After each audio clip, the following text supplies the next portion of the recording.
Thanks, Drago, for that kind introduction. Today I'm going to be talking about a new type of wallet and why it's very different from the cryptocurrency wallets that we're all familiar with. So first of all, my name is Shannon Code. I work here in out of American Underground in Durham, and I work with my wife and her wonderful team, and we build cryptocurrency products, and EMBLEM Vault is what I've been working on for about 2 years now. So let me go ahead and I'll get started.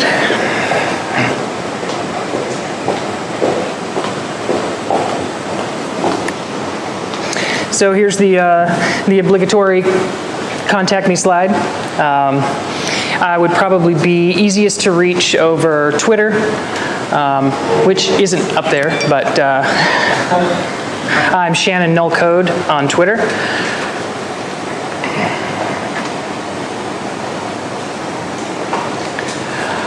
All right, so my slides are going to be pretty light this evening. As a developer, I've spent most of my day, most of the past couple of weeks actually, working on revamping the software that I'm going to be talking about this evening. And that's left very little time for me to work on slides, so bear with my few slides. I'd also like to invite anybody that has questions to ask questions throughout the presentation. I enjoy an interactive discussion. It feels much more comfortable to me than presenting. So please, if there are any questions, ask them as you have them. Oh, let me back that up a little bit. All right, so to get started, the EMBLEM Vault is a wallet. It's a product that I'm building on top of an existing cryptocurrency. And the cryptocurrency is called Circuits of Value. It wasn't always called Circuits of Value. It started its life as a currency called Ribbit Rewards. And it was created by a company that at the time was named Ribbit.me. They've since rebranded and changed their direction a little bit. They're now called Loyal. The purpose of their currency was to bring loyalty and rewards onto the blockchain. So if you are familiar with Starbucks points or frequent flyer miles, airline points, what their plan was is to universalize those different point systems and make it so that you could exchange them on an open market and you could make them really smart.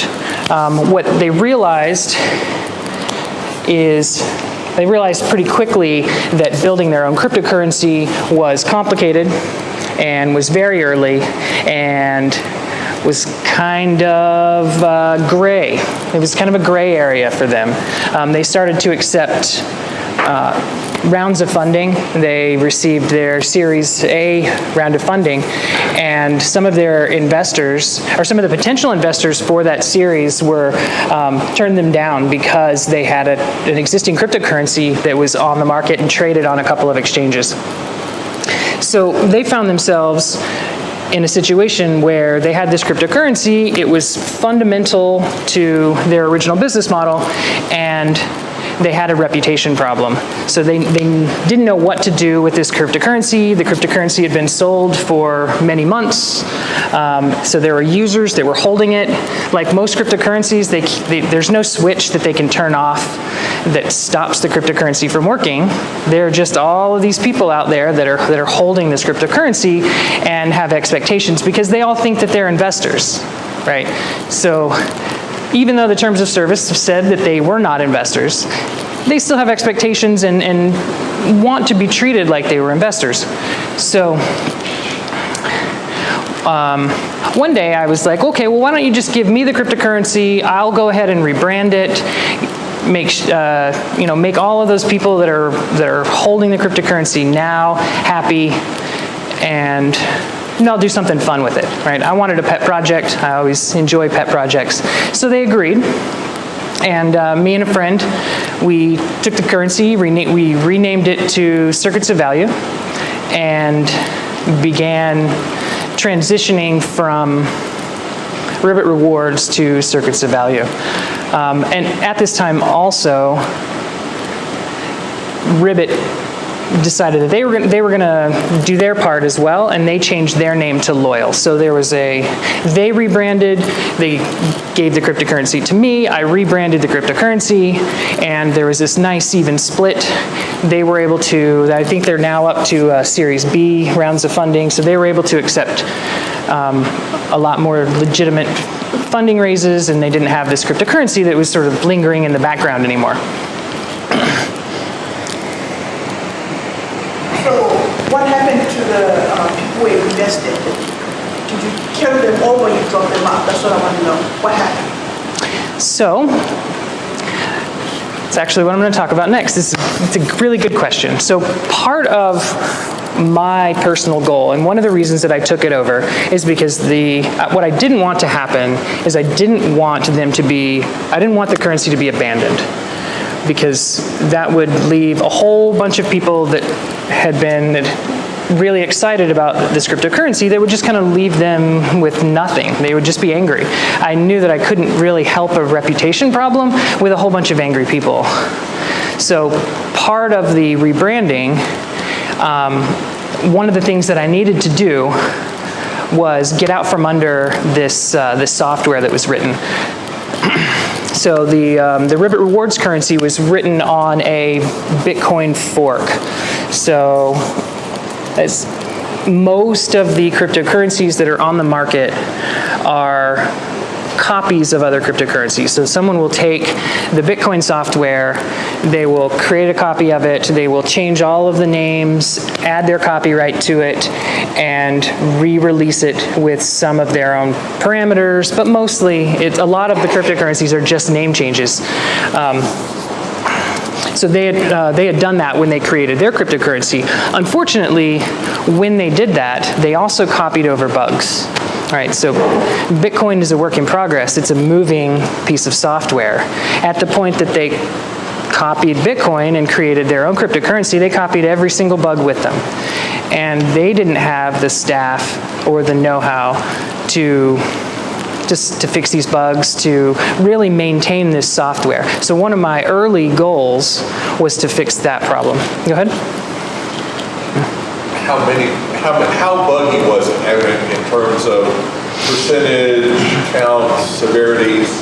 What was the bugginess that you inherited? So that's a really good question, and I found out something during this process that I was not aware of, and I'm pretty sure that most of the people in this room are not aware of. I was in discussions with one of the exchanges that the cryptocurrency was on, Bittrex, and they sent me a message one day and said, "Hey, your blockchain just rolled back by about 10,000 blocks." I said, "What?" They said, "Oh, it was a 51% attack, and somebody just rewrote your blockchain." I was like, wow, that's okay. So I knew it was possible in theory. Well, as I continued discussing this with them, apparently it happens very often on exchanges with these smaller altcoins. I had no idea. So that right there is a fundamental bug that undermines the entire idea of a cryptocurrency. There weren't many people that were mining the currency.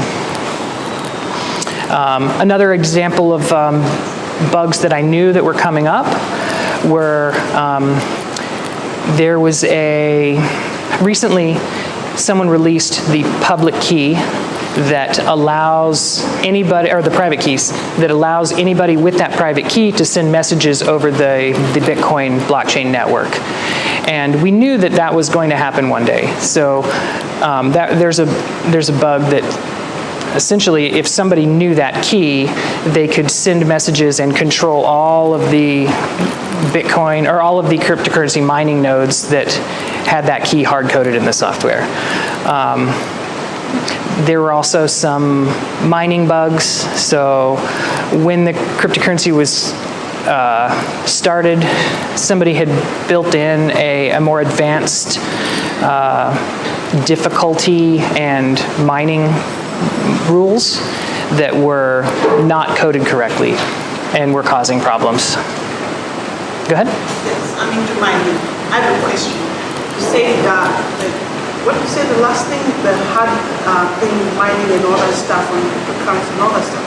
Well, in terms of, I mean, you have to be, look at the algorithm and all that stuff, how it works and all that stuff. And in terms of when somebody gets into your bag and all that stuff, what I'm saying, it alerts you and all that stuff. Well, some people have been to mining, but they don't understand the back side of it.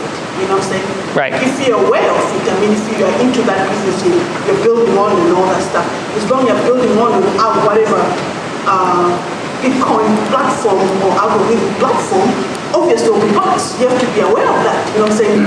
My software, I mean, myself, I can tell someone, even if you're listening here, we can tell all that. What I'm saying? I don't know what version you're using, but as far as we know ourselves, we can tell all that. What I'm saying? It can trigger, understand that. Right.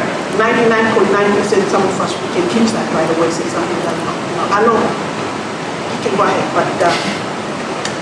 Yeah, so ultimately I had a problem of scalability. I was one person and I had another friend of mine that was working on it, and we were competing so we didn't have the amount of people that it takes to build out and solidify the Bitcoin software, right? There are quite a few people that work on that software on a daily basis, and they're really smart people, and they're really putting a lot of work into it, and they're making the software better, but they're also solving bugs. So I didn't have any of those resources.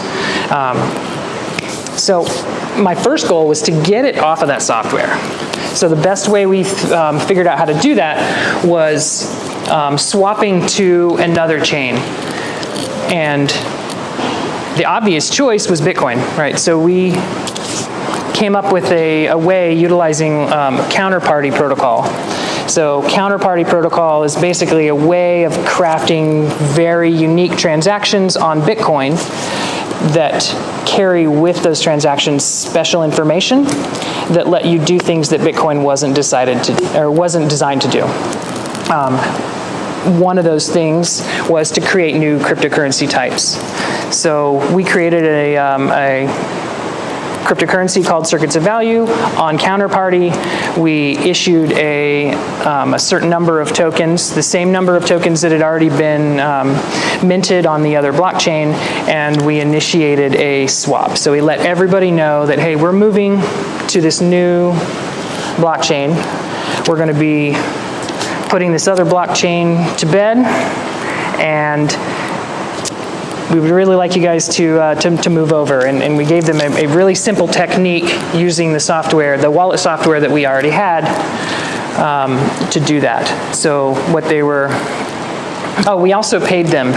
So we actually minted a few more tokens than existed on the previous chain, and we gave them, anybody that would do the swap, we gave them 15% more tokens. So by moving from this old legacy software to Bitcoin and Counterparty, they actually ended up with some more tokens than they started with. I learned a whole lot in that process. We wanted to make the process really simple for our users. So we wanted them to be able to just sort of like log into the wallet software that they've been using, click a couple of buttons, and then they were done. Do you have a question? Yeah, so you started with the fork of Bitcoin, right? And then you went back to the Bitcoin main chain or the latest version of Bitcoin? So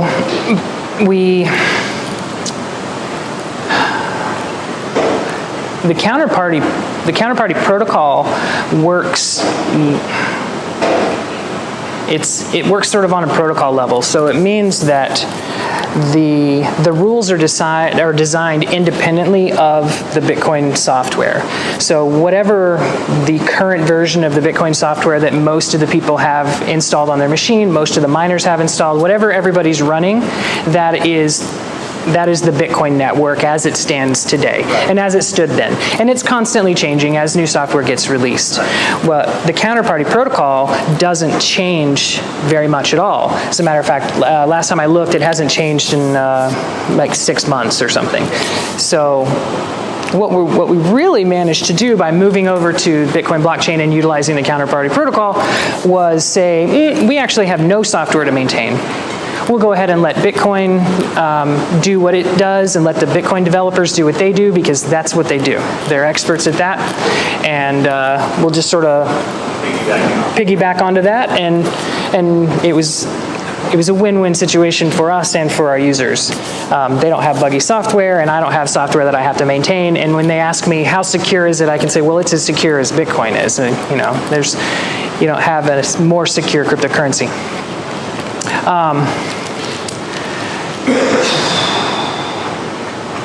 So, like I said, I learned a whole lot about how public key, private key encryption worked, how private keys worked, how signing works, how transactions are created and submit to the network. And at one point throughout the process, I was working on the wallet software that I inherited along with the cryptocurrency, which I also happened to write. I wrote the wallet software too, but it came along with the currency. So I was utilizing that for the swap. And I noticed this bug. So let me back up just a little bit more. The wallet supported Bitcoin and Dash and Litecoin and Ribbit rewards. So there was a number of different currencies. It was one of the first multi-coin wallets out there. But I had this bug. I knew that I had a bunch of Bitcoin addresses in my wallet, and I knew I had 1 or 2 Litecoin addresses in my wallet. And when I looked at my wallet during a particular edit, all of a sudden I had all Litecoin addresses, and I was really confused. I was like, what in the world happened? As I tracked the bug down, what I realized is that a private key can be changed from one token type to another token type very easily. Just changing some magic numbers, and all of a sudden all of your Bitcoin addresses are now valid Litecoin addresses, and you can use the same key to sign transactions and push them into the Litecoin network. That was really exciting, right? So that was a bug, and I solved the bug, but that bug kept bothering me. I was like, there's got to be something really cool I can do with this. A bug exploit. Doing something really cool with a bug exploit. So I'm guessing either it's Litecoin or fork of Bitcoin, so these are all Bitcoin fork, right? Yeah. Go ahead. Go back to few steps when you're talking about moving the blockchain, so basically make a color point kind of thing? Yeah. So counterparty is an early implementation of a color coin idea. Yeah.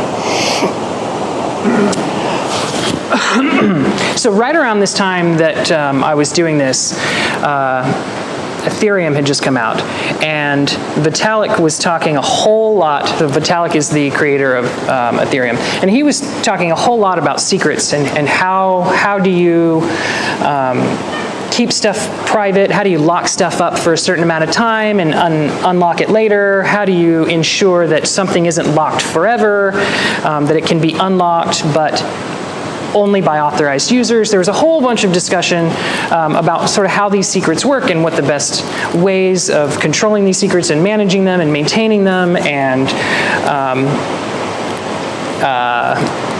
the creator of Zcash was also involved in that discussion, and he invented ZK snarks, or implemented ZK snarks in their blockchain, and now those have been rolled into Ethereum as well.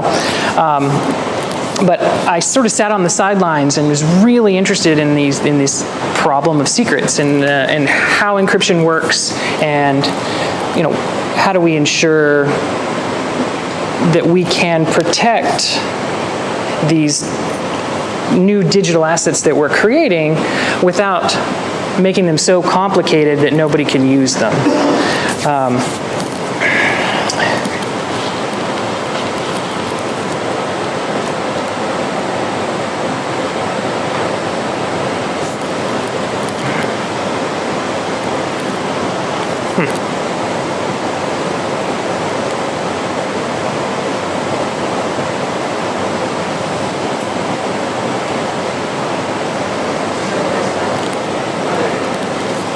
Okay, cool.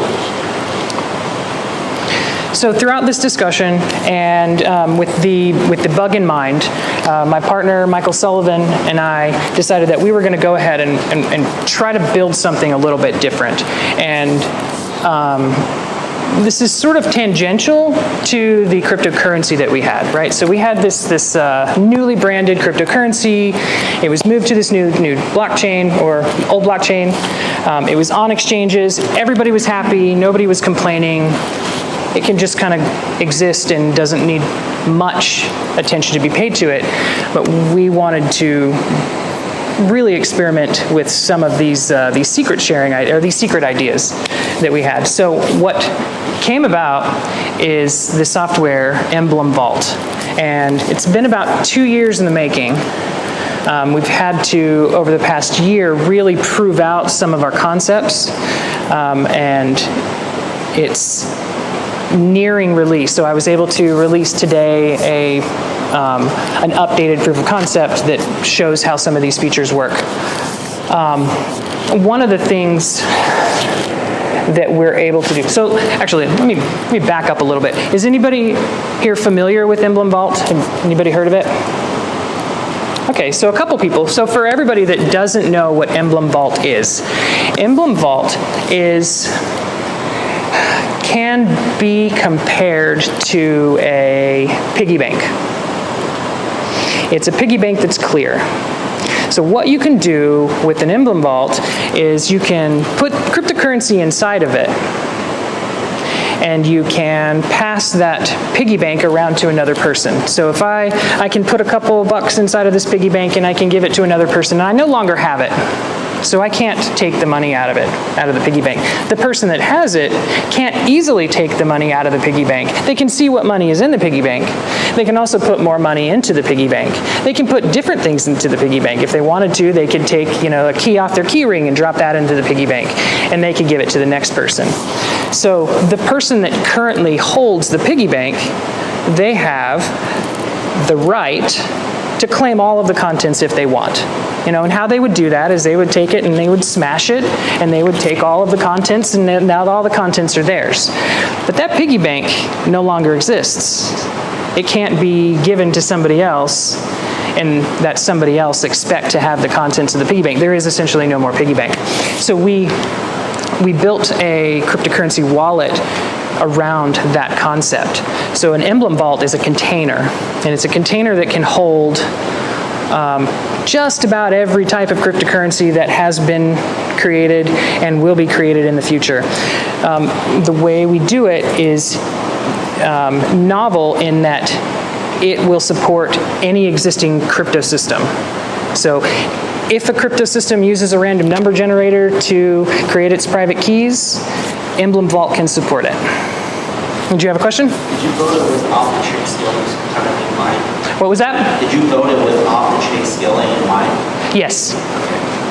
Yes.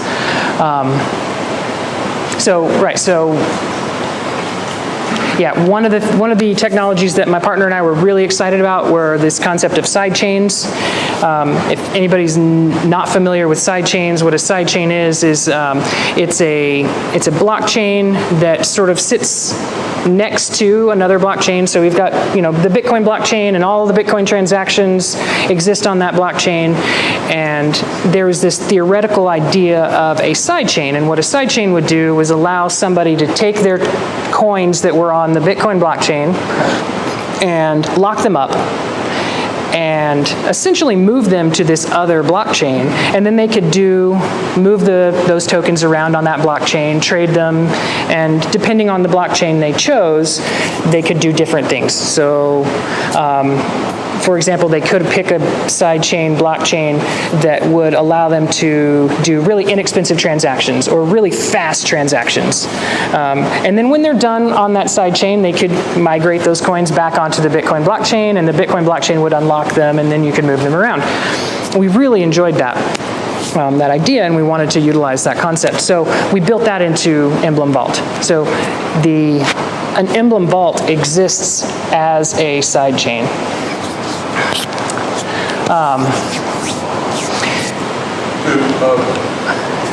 Do all rights pass with the piggy bank?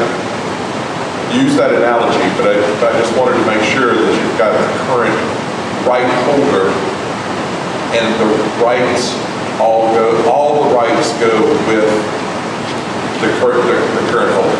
Yes. Yep. And I'll get into a little more detail about how that works later on, but for the sake of discussion, there is a blockchain token that exists as part of an emblem, and you can consider that it acts as a physical key. So if I send you that physical token, you now have the key, you have the right to claim that emblem. I've essentially sent that emblem to you by sending you that blockchain token.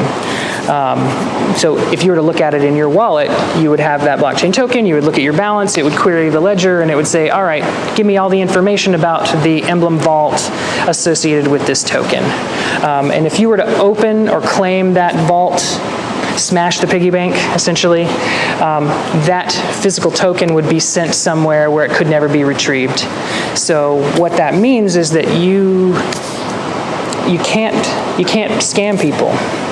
You can't create a vault, put a whole bunch of cryptocurrency in it, and say, hey, I'm offering this bag of tokens for sale, and right before they claim that vault, you go ahead and scrape all the tokens out. That can't happen anymore, because when you send that token to the other person, they are the only one that has the right to claim that token.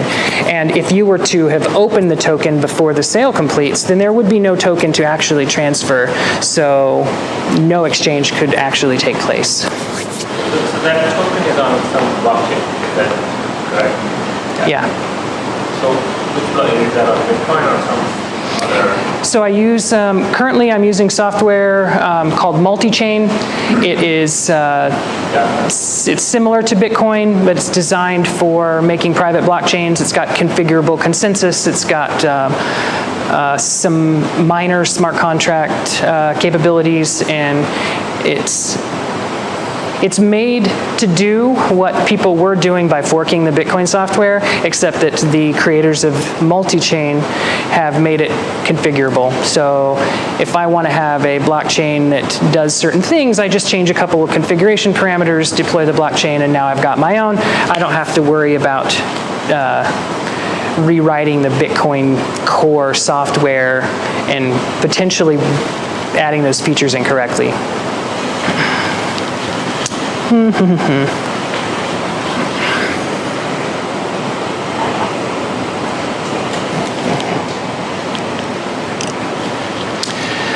All right, so we've talked a little bit about sidechains already.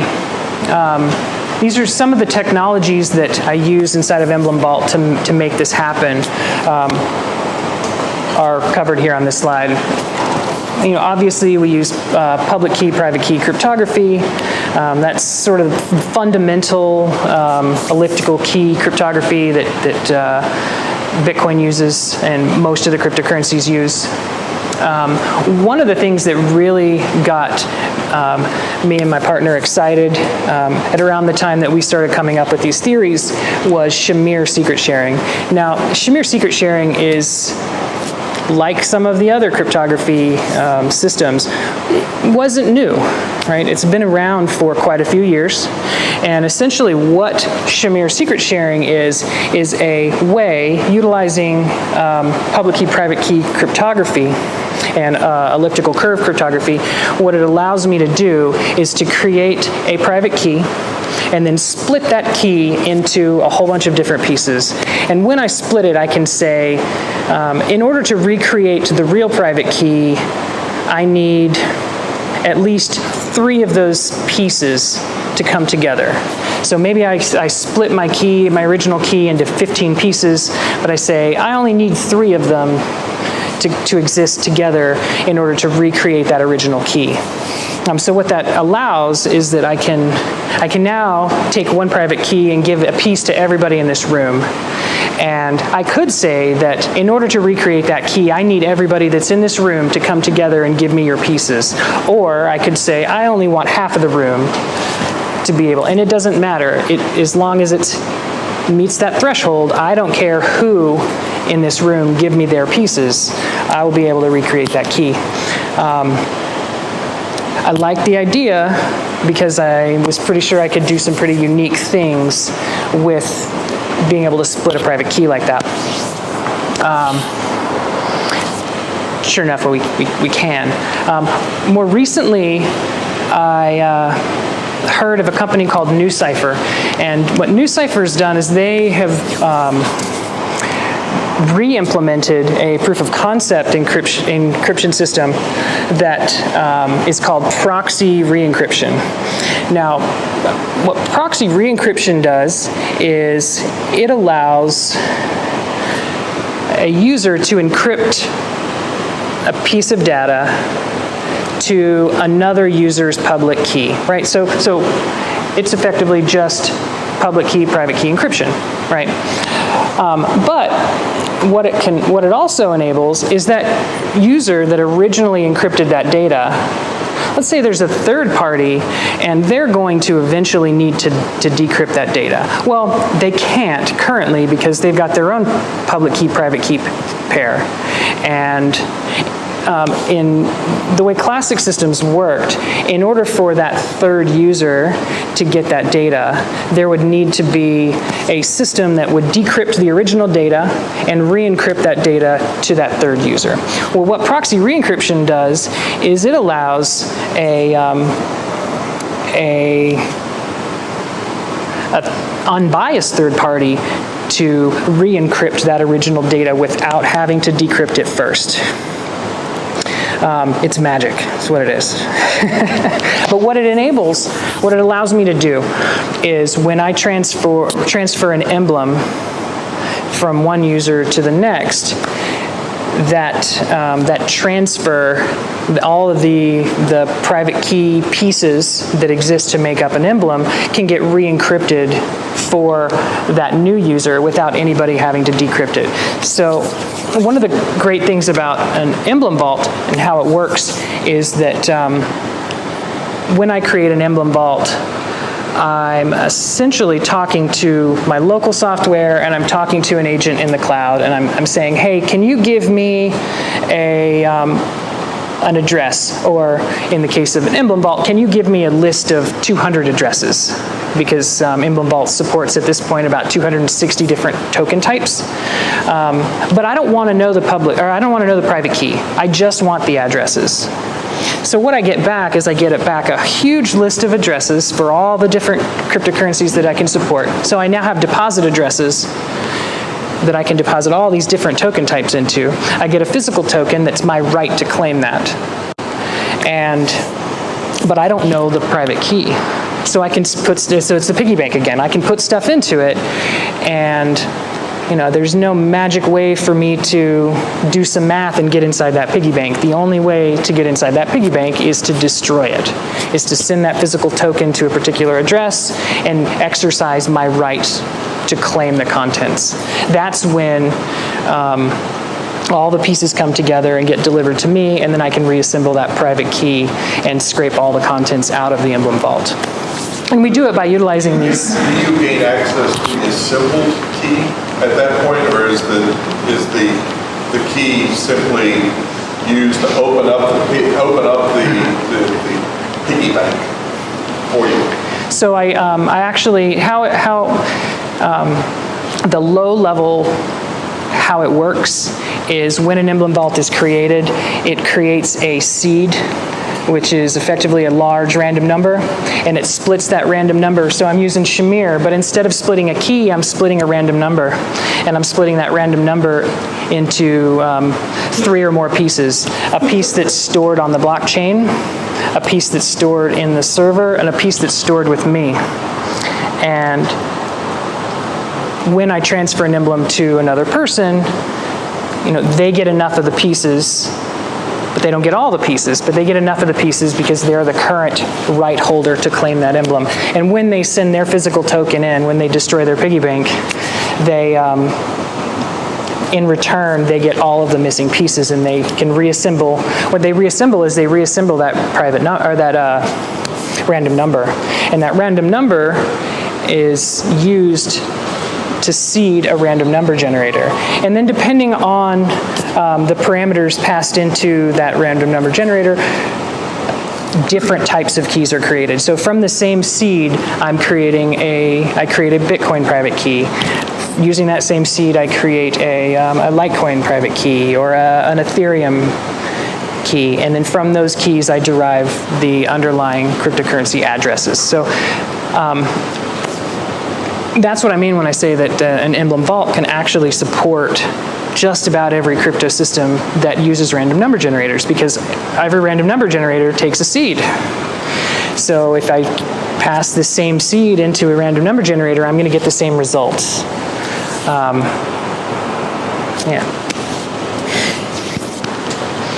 Another technology that we are currently implementing is it's called DAT. And DAT is very similar to IPFS. It's similar to Torrent. It's a peer-to-peer encrypted file system. So what I can do with it is I can point the software at a folder or a file on my computer, and the software will say, all right, great, go ahead and generate a private key, generate a public key, hash the software or hash the data that you want to share, and then it spits that hash back out at you, and then you can deliver that address. It looks a lot like a Bitcoin address or an Ethereum address. You can give that address to somebody else, and now they can access those files based on that address. Nobody else can because they don't know that address. That address is not easily guessable. Nobody else can write to that folder because they don't have the private key that was used to create that particular share. Since it uses random number generators, it uses private keys, it uses public keys, we can utilize the same concept, and an emblem can now contain files. So it really opens up what kinds of things you can do with an emblem vault.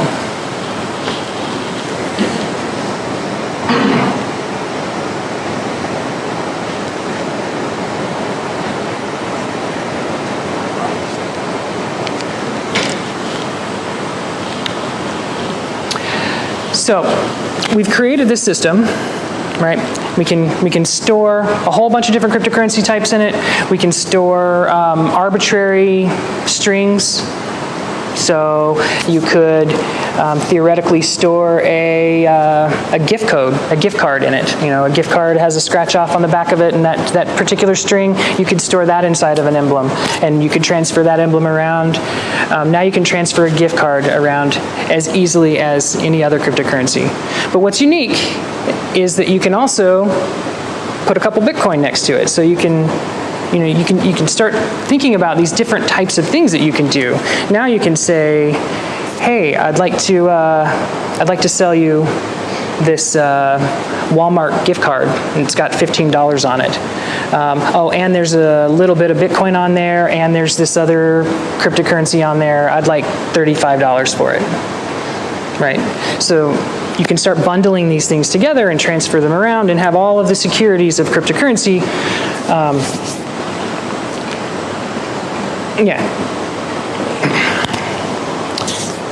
So it's ideal. One of the first use cases that really comes to mind is a Kickstarter, a crowdfund type of situation, right? So I can create a vault, and since I don't have the key to it, I have the rights to it. But I'm going to go ahead and I'm going to create it, and I'm going to say, hey, this is a fund. We're going to go ahead and we're going to help Nancy raise some money for fixing her house. Her house got damaged in a hurricane. So after I create it and I publicize it, I'm going to give Nancy that token, so she has the right to go ahead and claim that vault. But I publicized those addresses on forums, on Reddit and on YouTube and on the radio. Now anybody can sort of deposit money into this Emblem Vault and know that it's going into this container that only Nancy can access. And rules can be written around it so that she can only open it under certain conditions. But the base use case is it's a great way of creating this this fund that would be really difficult for people to steal from. Another one that's becoming really popular, especially as the SEC becomes really interested in the cryptocurrency tokens, are digital collectibles, right? So I think CryptoKitties was one of the most popular. They definitely weren't the first, but they were the ones that really, really made the idea popular. And if anybody's not familiar with a digital collectible, it's very much like a Bitcoin token. It lives on the blockchain, but instead of a million of them existing, only one of that particular type exists. So there might be one token that is a knight with this particular armor, and its name is whatever. So now you've created this digital thing, but it's rare, it's scarce. There's only one of them. And if you can imagine that if there's 15, 20, 200, 500 of these different types of unique items, there's going to be a market, right? So kids have been collecting baseball cards and Pokemon cards and Pogs, and I mean, people are really familiar with this concept of scarce physical goods. So with blockchain, now people are creating scarce digital goods. So one could imagine that they can create an emblem vault and put a whole bunch of digital assets inside of it, digital collectibles inside of it, and they could say, hey, it's a lot like a Magic the Gathering deck, right? So I can sell an entire deck of collectible assets in one transaction. Go ahead. So you have to give Bitcoin emblem vault, and you only want to give 5 Bitcoins to someone. How do you have to give the entire thing its entirety to it, or the other person would be? Yeah, what you would do in that case, did everybody hear? He's basically, if I have an emblem vault and it's got 5 Bitcoin in it, but I only want to give 2 Bitcoin to somebody, how that would work is I would claim that vault, I would scrape the contents, I would create 2 new vaults, one with the 2 Bitcoins I wanted to send, and then the other 3 Bitcoins I would keep. Okay, so it's basically just like UTXO. Yeah. It's just like what? The UTXO on Bitcoin. Another way to sort of look at an emblem vault is like a digital version of a hardware wallet. Right, so hardware wallets are really exciting because people could store their cryptocurrency on this physical device. They could pass around the physical device to another person in an analog way. People are familiar with that, right? Hey, can I have $1? Somebody hands you a dollar bill. That dollar bill, that transaction happened. It's now in my pocket. An emblem vault is a digital version of that. And I say that it's a digital version of a hardware wallet because hardware wallets were designed in a similar way. They were designed in a way that a lot of them could store different types of tokens on them. And then they were hard to get off. But Emblem Vault has some features that make it almost impossible to get off without destroying it. One of the more exciting use cases that we realized is that what we're able to do now, utilizing encryption and utilizing sidechains, is I can take any cryptocurrency token and turn it into a privacy token. So I mentioned Zcash earlier. One of the things that's exciting about Zcash is that it is really difficult to track from person to person the transfer of value. So I can have my currency and I can send it to this person over there. But if somebody just analyzing the ledger from the outside, they'll have a hard time understanding who over there was.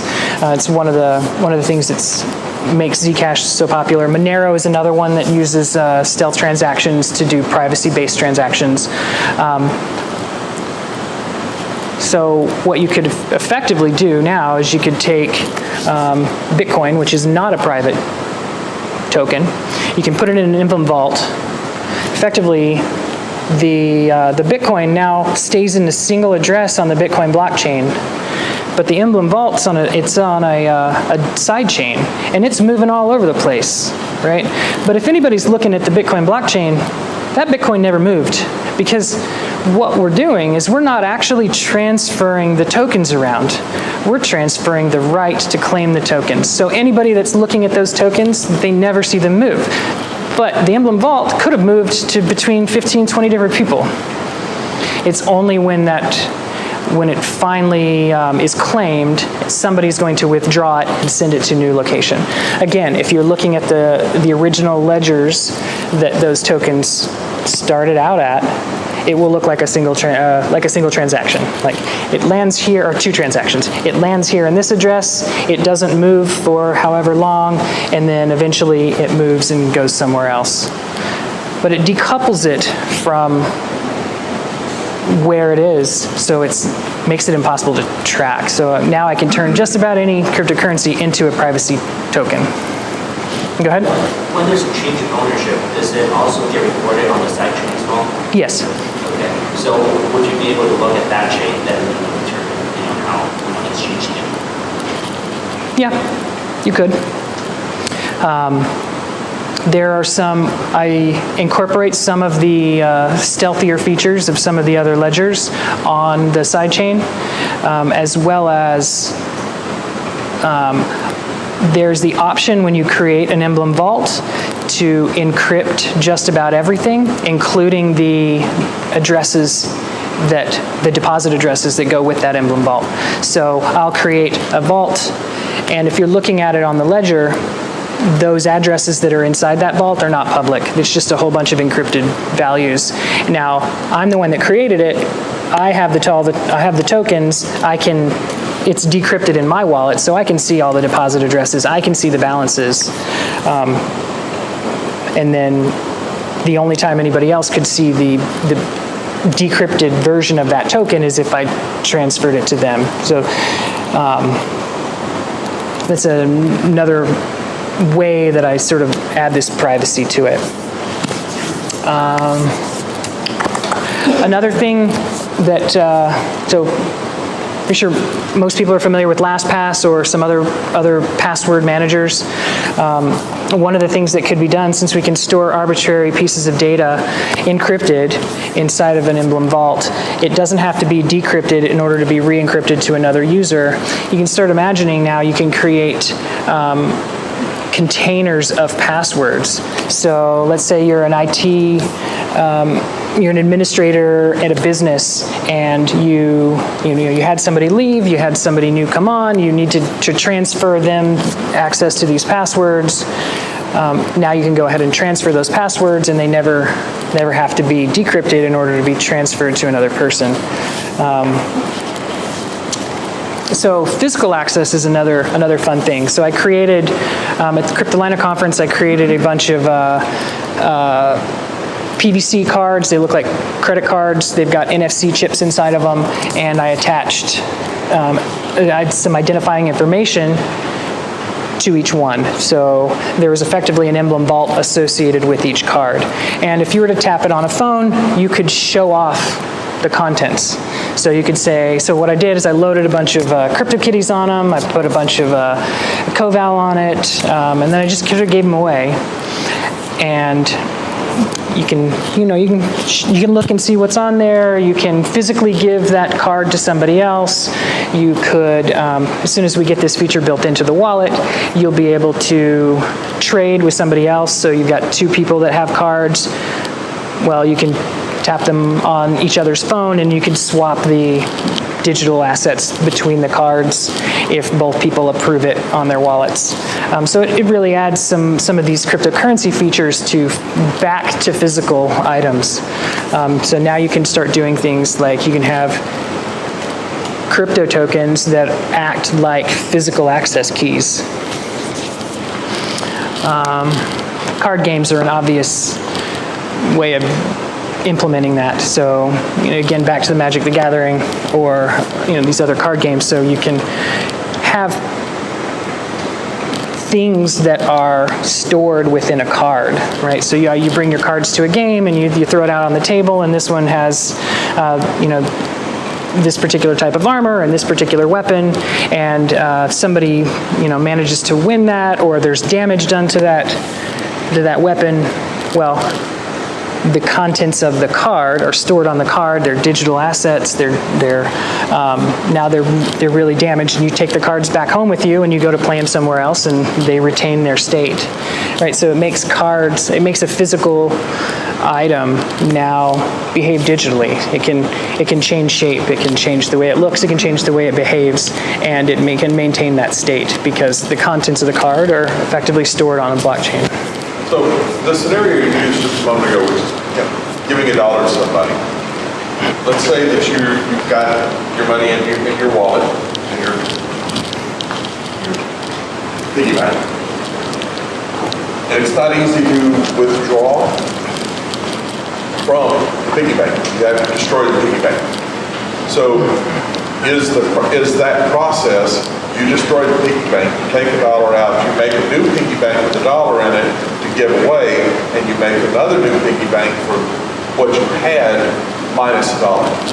Mm-hmm. It's a relatively painless process. It's just a destructive process, right? Yeah. So it's good. It's inexpensive and it's fast, and it doesn't hurt, basically. And it's safe to assume that mining is required for the validation of that process. Yes. And it's about 10, now, if you use the Bitcoin blockchain, it's about 10 minutes. Currently the side chain is a separate chain. It's not Bitcoin. It's multi-chain. And how I've implemented it is inside of the native wallet that you would download and install and utilize for some of these transactions. Inside of that wallet, it does mining. So for every user that's utilizing the side chain, they're all mining transactions. So it operates similarly to other altcoins in that respect. Yeah. Would you use this to carry out a two-way transaction?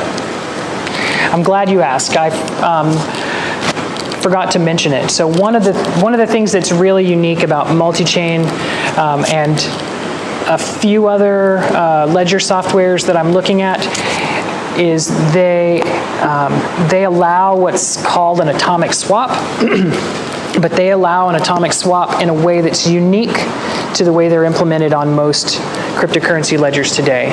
So, are you familiar with the atomic swap idea? So what an atomic swap is it's basically a way for two users to transact and to trade two different cryptocurrency types or their cryptocurrencies in a way that neither side can trick the other one. It's one side puts their transaction into the ledger, the other side puts their transaction into the ledger. The ledger says both transactions came in, all right, go ahead and do the swap. That is at its core one of the features of EMBLEM Vault. It does it in a less technical way, less complex way than a lot of the current implementations. So one of the things that I love being able to say about EMBLEM is that now I can do atomic swaps in ways that people haven't even thought of, right? So now I can swap these 4 tokens that are in this EMBLEM Vault for these 2 tokens in a lottery ticket, right? I can atomically swap those from blockchain to blockchain in a very simple way. By not actually swapping the tokens, I swap the rights to the keys.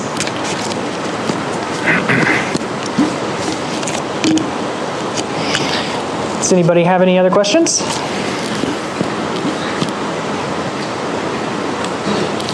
Go ahead. I'm trying to understand, when you destroy the previous, you have the seed, right?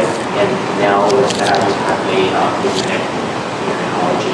So when you smash that piggy bank, the new piggy bank that's generated, is that deterministic?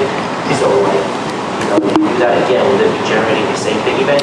It's not based off of the old one at all, right? So when I claim the contents of an emblem, I get back the seed and all of the private keys associated with all of the addresses in that vault.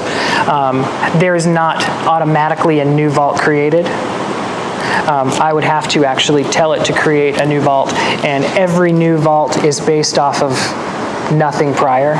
It's a brand new, non-deterministic seed. And how do you make sure it's truly right? How do you make sure it's truly right? But like, what kind of do you require to create trophies? You make sure it's randomized? Yeah, so I use entropy from the server, I use entropy from the user. I'm going to be, I'm currently investigating some HSMs, which are hardware security tokens, to make that even less likely that a human could mess it up or intervene. Is this along the same linked identity as globally unique identifier or GUID, or is this something much bigger and much more complex? It's definitely much more complex than a GUID. There's, I don't know the numbers off the top of my head, but a GUID could, it is possible to have a clash when I'm generating GUIDs. So if you were generating a bunch of GUIDs and I was generating a bunch of GUIDs, we did that for 8 hours and we looked at our results. There's a high likelihood that we would have generated at least one. Because of how fast computers are, we're probably generating hundreds of millions of them in that amount of time. So the random number seeds are longer than that. They're about 256 or 512, depending on the implementation of the emblem. Go ahead. So emblem is kind of acting like a side chain for all the different assets you have in the vault. Does it enhance? So with side chains, there's some inherent risk of unpegging from the side chain back to the main chain with miners blocking that, from what I understand. Does that risk get magnified with having multiple assets in a single vault? So one of the beautiful things about emblem is that according to the main chains that are holding the original assets, there isn't a side chain transaction. There's no transaction that's locking those tokens on that chain. So there's no more or less risk of anything happening to those tokens on those chains than if you were to just store Bitcoins in your wallet as you are today. So how are the original users, the holders of the ribbon coins, are they really happy now? Or They're getting there. What's their user experience like? Satisfaction? So they're very excited because one of the things my partner and I don't do is we don't market before we have software. We ship software. We don't ship white paper. So as we're nearing releases, they're the original holders of the Ribbit rewards. They're getting excited because they have something to talk about. They know that I'm going to start talking about it. And they have been listening to this talk for about 2 years now. So they've been excited about it for quite a while. They understand how revolutionary it is. They know that people aren't talking about it, right? So there's not a write-up in CoinDesk. There's not a write-up in Bitcoin Magazine because I haven't sought that type of publicity out yet, because I've had to prove out the ideas, I've had to prove out the technology. I wanted to have actual software implemented before I start publicizing, because it's going to be, I'm anticipating that there's going to be a whirlwind of activity around it when sort of the tipping point hits and people start understanding sort of what you can do, all of the different unique things you can do with cryptocurrencies. It really adds superpowers to the cryptocurrency system that we're all familiar with. Go ahead. What's your technical infrastructure and delivery of life? I'm glad you asked. So the technical infrastructure is I utilize a couple of different really fun technologies. So I utilize Docker, that containerizes software. I utilize serverless technology. So what serverless technology is it's you can, instead of a web server running on a web host that's constantly running my software and waiting for people to interact with it, it's running in a cloud, and it only runs when somebody asks it to run. And as soon as it's done processing that request, it dies.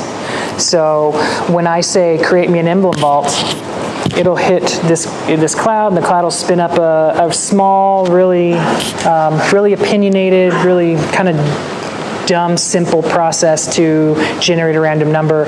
It will split it and distribute it, and then it will die. It can't write to disk.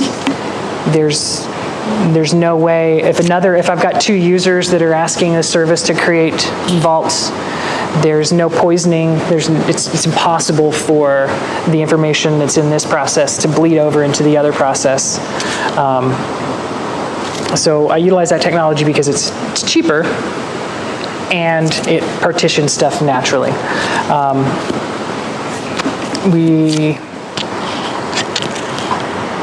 Delivery. You asked about delivery.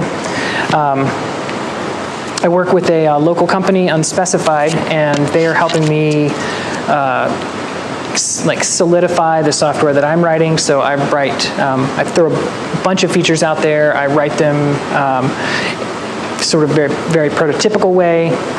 And what Unspecified has done is they've helped me wrap tests around all of those features, refactor the code, write it in a way where identify what the attack surface looks like, where are the places that are at risk, and they've incorporated a build pipeline in such a way that anytime I make a code change, it's going to go ahead and initiate these a whole environment for just that change that I made, and it'll go ahead and run all the tests, and it will look for bugs, and it does this well before it gets into the production environment.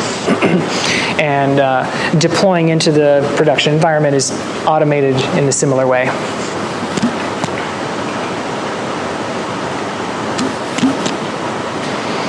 Anybody else? The token price is the value, and he gets some free calls.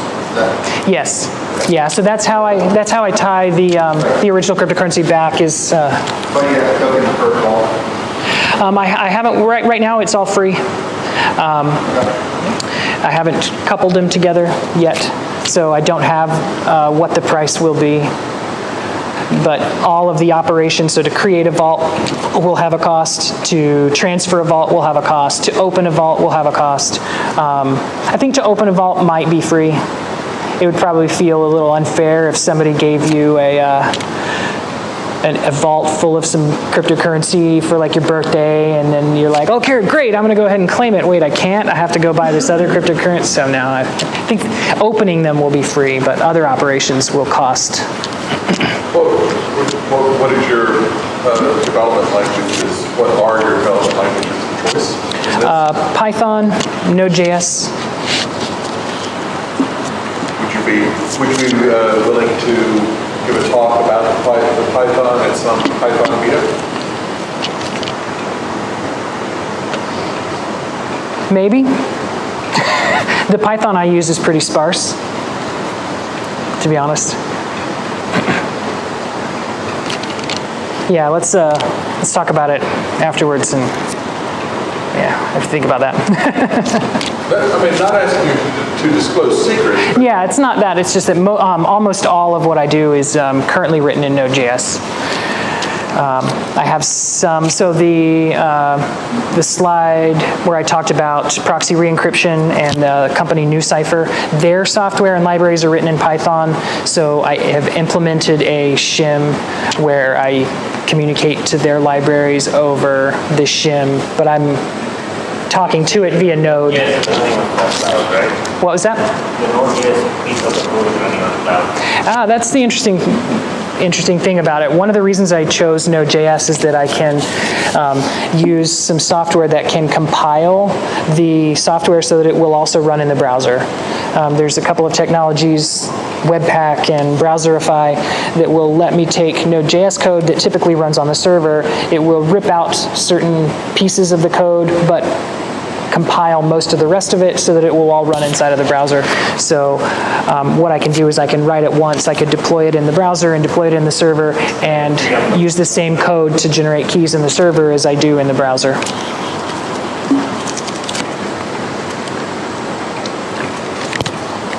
What type of support or resources do you need from the community to help as you progress toward alpha, beta, whatever you want to call it, launch? Well, I could always use development help and eyes on, like taking a look at the software and trying to understand how it works. Most of it is open source, so other implementations can be written. The big thing that I'm going to be working on moving forward is like really community-based stuff. So I'm going to be trying to work on, or I'm going to be working on marketing and trying to get the word out.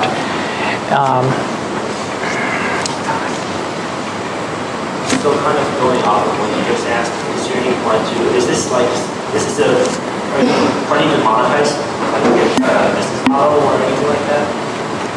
Yeah, so I have some enterprise clients that are going to be utilizing the software within their platform. Finest is one. They're a company that is, they spoke like 2 events ago about offering like crowdfunding for down payments for homes. So it's going to have a deep integration with EMBLEM Vault, and they're going to have some features that are unique to their implementation. There's a monetization model around that. So.